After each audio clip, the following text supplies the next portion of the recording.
कांग्रेस के मैनिफेस्टो में तो बंटवारे की गुनहगार मुस्लिम लीग की छाप नजर आती है। ये जो चुनाव है ये लोकतंत्र को और संविधान को बचाने का चुनाव है। दोस्तों नमस्कार। क्या सच में कांग्रेस मैनिफेस्टो की अगर बात की जाए कुछ ऐसा लिखा हुआ है जैसा कि प्रधानमंत्री नरेंद्र मोदी, गोदी मीडिया पत्रकार और साथ ही साथ बीजेपी कांग्रेस और इंडिया अलायंस पर लगातार इल्जाम लगाते हुए नजर आ रही, या फिर राहुल गांधी की जो आपने बात सुनी वो सच है कि 2024 इलेक्शन जो है वो लोकतंत्र और संविधान को बचाने का चुनाव है। दोस्तों आप वोट किसी को भी दीजिए, मगर वोट देने से पहले मैं चाहूंगा कांग्रेस के 45 पेजेस के मैनिफेस्टो को जरूर समझिएगा। मैं चाहूंगा आने वाला 5 साल जो है उसे समझने के लिए आप कुछ वक्त मुझे जरूर दें, क्योंकि 2 मिनट में ये बात आपको शायद ना समझ में आए। बात 5 साल की है, आगे की आपके भविष्य की है कि कांग्रेस ने देश को क्या क्या वादे किए हैं और आपके लिए क्या फायदा होने वाला है अगर कांग्रेस सरकार आ जाती है। इसमें देश में क्या मुद्दे हैं जो कांग्रेस ने कवर किए अपने मैनिफेस्टो की अगर बात की जाए कांग्रेस के। इसके साथ ही साथ मैं आपको बताना चाहूंगा इंडियन आर्मी को लेकर जो अग्निपथ स्कीम थी उसे खत्म करने की बात कांग्रेस ने कही है। किसानों को एमएसपी की गारंटी की बात कांग्रेस सरकार ने कही है अपने मैनिफेस्टो में। आपको बता दूं किसानों लगातार प्रोटेस्ट करते हुए इसी मुद्दों को लेकर दिखाई दे रहे थे। युवाओं को नौकरी देने की बात कही, आप सबने ये खबर सुन ली होगी। 30 लाख जो सरकारी नौकरियां हैं वो कांग्रेस आते ही युवाओं को दे देगी। सेंट्रल गवर्नमेंट की बात मैं कर रहा हूं जो कांग्रेस ने कहा है। इसी के साथ गरीब परिवार की महिलाओं को 1 लाख रुपए हर साल देने की बात कांग्रेस सरकार ने कहा है, यानी कि गरीब परिवार में एक महिला को चुना जाएगा और उसे हर साल बैंक अकाउंट में 1 लाख रुपए कांग्रेस की तरफ से आ जाएंगे अगर कांग्रेस सरकार आती है तो। इसी के साथ एजुकेशन सिस्टम पे भी अपने मैनिफेस्टो में कांग्रेस बात करते हुए दिखाई दे रही है। टैक्स इंप्रूवमेंट की भी बात करते हुए दिखाई दे रही है। गेम्स एंड आर्ट की भी बात करते हुए दिखाई दे रही है। अब बात करते हैं मणिपुर के मुद्दे की। मणिपुर में लगातार हिंसा देखने को मिली जिसे लेकर मेन स्ट्रीम मीडिया में ज्यादा खबरें नहीं चलाई गई, और खबरें चलाई गई तो किस तरीके से चलाई गई आप सबको पता है। मणिपुर की हालत की अगर बात की जाएगी आज भी कुछ बेहतर नहीं है। कांग्रेस ने यह मुद्दा भी अपने मैनिफेस्टो में रखा है कि अगर हमारी सरकार आती है तो मणिपुर में शांति बनाने की कोशिश की जाएगी। इसी के साथ लद्दाख को भी भूली नहीं है कांग्रेस। लद्दाख को 6 शेड्यूल में डालने की बात कांग्रेस ने की है। बहुत अहम मुद्दे हैं दोस्तों। मैं आपको बता दूं मणिपुर के बारे में तो आप सबने वीडियोस देखी होंगी। लद्दाख में इसी की वजह से 6 शेड्यूल में जो नहीं डाला गया लद्दाख को, इसके वजह से लाखों लोग लगातार सरकार के खिलाफ प्रोटेस्ट करते हुए दिखाई दिए। 3 इडियट्स में जो मेन कैरेक्टर था सोनम वांगचुक का, उनकी अगर बात की जाए 21 दिन के लिए भूख हड़ताल पर थे वो इसी मुद्दे को लेकर। तो कितना ज्यादा जरूरी ये मुद्दे हैं आप समझ सकते हैं। इसी के साथ आपको बता दें इंडियन कोर्ट सिस्टम यानी कि जुडिशरी सिस्टम जो है उसे बेहतर करने की बात कही है। पार्लियामेंट को लेकर भी अपने मैनिफेस्टो में कांग्रेस बात करते हुए दिखाई दे रही है। मीडिया को इंडिपेंडेंट करने की बात करते हुए कांग्रेस अपने मैनिफेस्टो में दिखाई दे रही है। आपको पता है किस तरीके से मीडिया काम कर रही है आज के वक्त में। इसे बेहतर किया जाएगा अगर कांग्रेस की सरकार आ जाती है। सबको समानता का अधिकार जो कि हमारे कॉन्स्टिट्यूशनल राइट है, इसे भी बरकरार करने की और मजबूत करने की बात करते हुए कांग्रेस अपने मैनिफेस्टो में दिखाई दे रही। Government agencies ED, CBI, income tax department को बेहतर करने की बात करते हुए कांग्रेस पार्टी अपने मैनिफेस्टो में दिखाई दे रही। इसी के साथ कांग्रेस ने कई और मेन टॉपिक्स जो हैं वो कवर किए हैं। मेरे हिसाब से ये सारे टॉपिक्स भारत के हर इंसान के लिए जरूरी हैं। ये टॉपिक आम जनता की जिंदगी बेहतर बनाने के लिए जरूरी है, महंगाई और बेरोजगारी हटाने के लिए जरूरी है, किसान और देश के जवान के लिए जरूरी है। Last but not the least मैं आपको बताना चाहूंगा लोकतंत्र को बचाने और उसे मजबूत करने के लिए ये टॉपिक बहुत ज्यादा जरूरी है दोस्तों। फिलहाल दोस्तों क्या सच में लोकतंत्र के ऊपर खतरा मंडरा रहा है? लगातार विपक्ष ये बात कहते हुए दिखाई दे रही है कि ये चुनाव जो है वो लोकतंत्र को बचाने का चुनाव है। आज अपोजिशन पार्टीज की बात की जाए तो उनकी हालत क्या है आप सब जानते हैं। आम आदमी पार्टी के नेताओं की अगर बात की जाए तो उन्हें जेल में डालने की कोशिश लगातार जारी है। यहां तक कि अरविंद केजरीवाल को भी जेल में डाल दिया गया है। और जिस इंसान के बयान पर गिरफ्तार किया गया है उसका नाम मगुंता श्रीनिवासुलु रेड्डी है, जो एनडीए गठबंधन में शामिल पार्टी टीडीपी से चुनाव लड़ रहे हैं। मतलब कि अब की बार 400 पार नारे के नीचे काम कर रहे हैं। दूसरी तरफ कांग्रेस के अकाउंट फ्रीज कर दिए गए हैं। बीजेपी को हजारों करोड़ रुपए का चंदा इलेक्टोरल बॉन्ड से मिल चुका है, जिसे लेकर आपने बहुत ढेर सारी खबरें सुनी होंगी। यहां तक कि सुप्रीम कोर्ट ने भी इलेक्टोरल बॉन्ड स्कीम को असंवैधानिक करार दे दिया है। अब आपको बताना चाहूंगा, अपोजिशन नेताओं पर ईडी सीबीआई की मदद से लगातार प्रेशर बनाने की भी कोशिश की जा रही है और फिर वही करप्ट नेता अगर बीजेपी में शामिल हो जाता है तो साफ हो जाता है। मगुंता श्रीनिवास सुलू रेड्डी की अगर बात की जाए, उनके बेटे के ऊपर भी शराब घोटाले में जांच चलते हुए नजर आ रही थी और आज वो बीजेपी में शामिल हो गया इंसान। और उसी के साथ मैं आपको बताना चाहूंगा, उल्टा उनके बयान के आधार पर अरविंद केजरीवाल को गिरफ्तार कर लिया गया है। मैंने आपको पिछली वीडियो में बताने की कोशिश किया था कि कैसे करप्ट नेता अगर बीजेपी में शामिल हो जाता है तो वो बेदाग हो जाता है। ये बातें दोस्तों लोकतंत्र को कमजोर करने की तरफ इशारा करते हुए दिखाई देती हैं। इसको मजबूत करने के लिए कांग्रेस ने अपने मैनिफेस्टो में वादा किया है कि सरकारी संस्थाएं like ED, CBI, income tax, police department को कानून के दायरे में काम करना होगा। पॉलिटिकल प्रॉफिट के लिए गवर्नमेंट एजेंसीज का यूज नहीं किया जाएगा।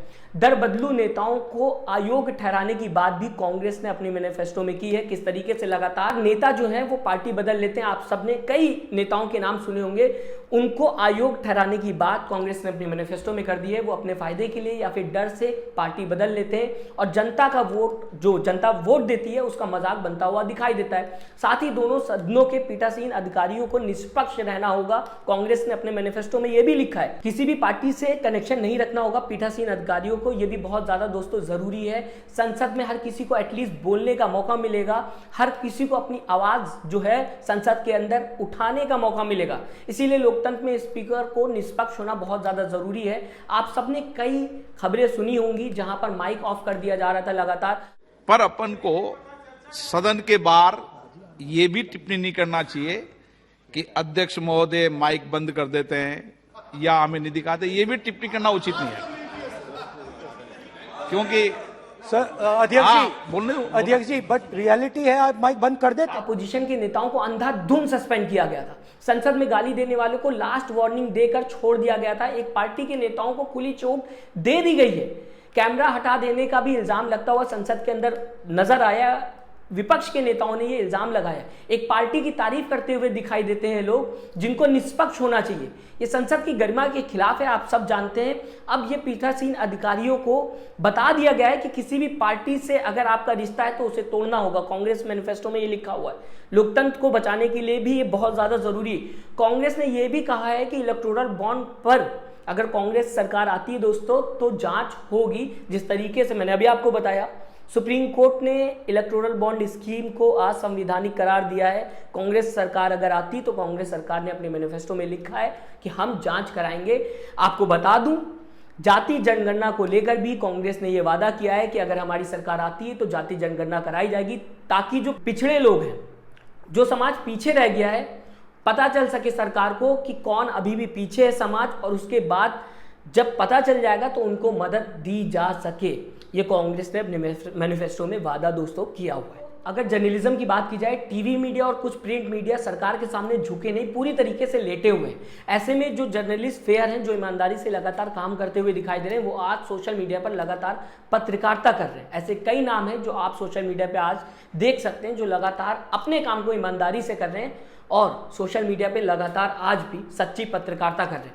मगर टीवी चैनल्स की अगर बात की जाएगी आज के दौर में, तो उनकी रीच बहुत ज़्यादा है दोस्तों। इस बात को नकारा नहीं जा सकता और इस बात को कहीं ना कहीं मानना पड़ेगा। यहाँ तक कि वो सोशल मीडिया पर भी मौजूद हैं। टीवी चैनल्स की अगर बात की जाएगी, उनके पास बहुत ही अच्छी खासी टीम है, जिसके सहारे वो दिन रात सरकार की तारीफ आपके सामने करते हुए दिखाई देते हैं, हिंदू मुस्लिम करते हुए दिखाई देते हैं। अपोजिशन के नेताओं को एंटी हिंदू बताने की उनकी तरफ से कोशिश की जाती है। मगर खास बात यह है कि बीजेपी का मुस्लिम भी प्रो हिंदू हो जाता है। अगर मेन स्ट्रीम मीडिया की बात की जाए, चाटू पत्रकारों की बात की जाए, आप सबने कई खबरें ऐसी देखी होंगी और एग्जाम्पल मैं आपके सामने रख सकता हूं। मैं चाहूंगा आप खुद सोचिए कि ये बात जो मैंने कही है ये कहाँ लागू होती है, और आपने ऐसी कौन सी खबर देखी जिसमें मुस्लिम को भी, अगर वो बीजेपी का है तो उसे प्रो हिंदू बताने की कोशिश की जाती है, लेकिन विपक्ष के नेताओं को तो आप सबको पता है रोज ही देखने को मिलता है कि उनको एंटी हिंदू बताने की कोशिश की जाती है। क्या ये मीडिया का काम है? टीवी ने अपनी चाटुकारिता जो है वो पूरी सक्सेस तरीके से की है, उसमें वो सक्सेस है। मीडिया ने देश को बता दिया है, ये समझा दिया है कि बीजेपी का मुस्लिम भी हिंदुओं के लिए काम कर रहा है, लेकिन अपोजिशन का नेता हिंदू होने के बाद भी अपने धर्म का नहीं है, मतलब हिंदू होने के बाद भी वो हिंदू नहीं है। हिंदू होने के लिए दोस्तों क्या एक पार्टी का सर्टिफिकेट चाहिए? ये सवाल कई सालों से उठता हुआ नजर आ रहा है। टीवी मीडिया जर्नलिस्ट की अगर बात की जाएगी, अमेरिका दोस्तों चली जाती है, दुबई चली जाती, लेकिन मणिपुर जाना इनको सही नहीं समझ में आता, या फिर मणिपुर जाना इनके दिमाग में नहीं आता। कुछ सालों से मीडिया ने सरकार से सवाल पूछना दोस्तों तो दूर, सरकार के पाले में खड़े होकर आपको खबरें बताना शुरू कर दिया है। अभी हाल ही में आप ये कटिंग देख सकते हैं, सुधीर चौधरी राजनीति का एम बताने की कोशिश कर रहे थे। एम मींस मटन, मछली और मुगल। क्या इस बात में कोई भी सेंस है? जब चुनाव चल रहा है तो आप ऐसी बात जो कर रहे हैं, क्या ये लोगों को बहकाने की कोशिश की जा रही है? जनता को आपको बताना चाहिए कि सरकार ने पिछले 5 साल में क्या क्या काम किया है।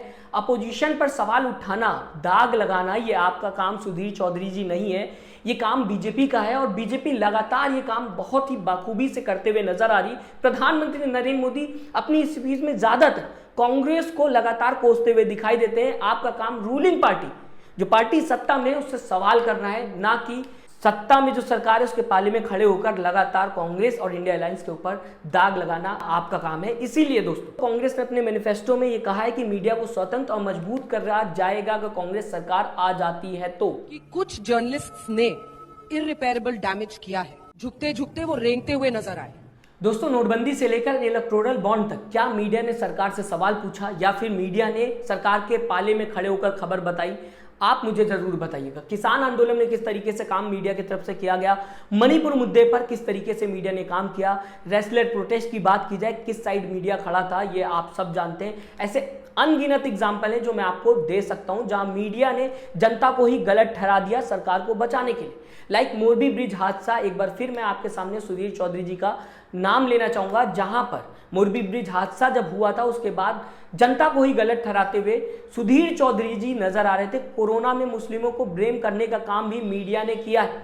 दूसरी तरफ अगर बात की जाए अनएम्प्लॉयमेंट, एजुकेशन, महंगाई, जो कि आपके मुद्दे हैं, इंपॉर्टेंट मुद्दों पर क्या मीडिया ने ईमानदारी से काम किया है? ऐसे मुद्दों पर शायद नहीं किया है, आप सब जानते हैं। तो अगर पार्लियामेंट में हर किसी को फेयर चांस मिलता है बोलने का, देश के युवाओं को नौकरी मिलती है, गरीब महिलाओं को फाइनेंशियल हेल्प करने की बात की जाती है, कोर्ट सिस्टम यानी कि जुडिशरी सिस्टम को बेहतर करने की बात की जाती है, 4th पिलर ऑफ डेमोक्रेसी यानी कि मीडिया को अपना काम ईमानदारी से करने का मौका मिलता है, हमारे देश की आर्मी पर्सोनल को बेहतर और सिक्योर लाइफ मिलती है, तो क्या मैं आपसे पूछना चाहूंगा इस मैनिफेस्टो को जिन्ना की मुस्लिम लीग से जोड़ना सही था, सही होगा, या फिर इस तरीके की बातें करना सही था? क्या चुनाव में वोट मुगल, मछली, मटन और मुर्गे पर डालना सही होगा? आपका वोट इतना ज्यादा सस्ता है कि इन मुद्दों पर मुगल, मछली, मटन, मुर्गे पर आप अपना वोट डाल के चले आए, क्योंकि कांग्रेस ने अपने मैनिफेस्टो में पेज नंबर 21 अगर बात की जाए पॉइंट नंबर 8 ये कहा है कि देश के हर एक नागरिक को अपनी पसंद से खाने, कपड़े पहनने, शादी और देश में किसी भी कोने में घूमने का संवैधानिक अधिकार जो उसे मिला है उसे बरकरार रखा जाएगा। अपने मैनिफेस्टो में ये भी बात कही है। दोस्तों इस देश में डिफरेंट रिलीजन है, डिफरेंट फेथ है, स्टेट और प्लेस के हिसाब से खाना, पहनावा और रिलीजियस प्रैक्टिस भी चेंज होते हुए दिखाई देती है, जिसका राइट संविधान ने हम सबको दिया है, देश के हर एक नागरिक को दिया है। मेरे हिसाब से कांग्रेस मैनिफेस्टो को इंडियन कॉन्स्टिट्यूशन के हिसाब से लिखा गया है, ये मेरा मानना है। आपके मुद्दों की बात कौन कर रहा है ये आप बेहतर समझते हैं, और आपको मुद्दों से कौन भटकाने की कोशिश कर रहा है ये आपको भी पता है। अब आपको डिसाइड करना है कौन सा मुद्दा आपके लिए बेहतर है, समझकर अपना वोट जरूर दीजिएगा। और अगर ये वीडियो आपको पसंद आई हो तो इस वीडियो को लाइक और मेरे चैनल को सब्सक्राइब करना ना भूलिएगा, ताकि मैं आपको ऐसी खबरें, ऐसी वीडियोस आगे भी दे सकूं। अपना दोस्तों ख्याल रखिएगा। नमस्कार।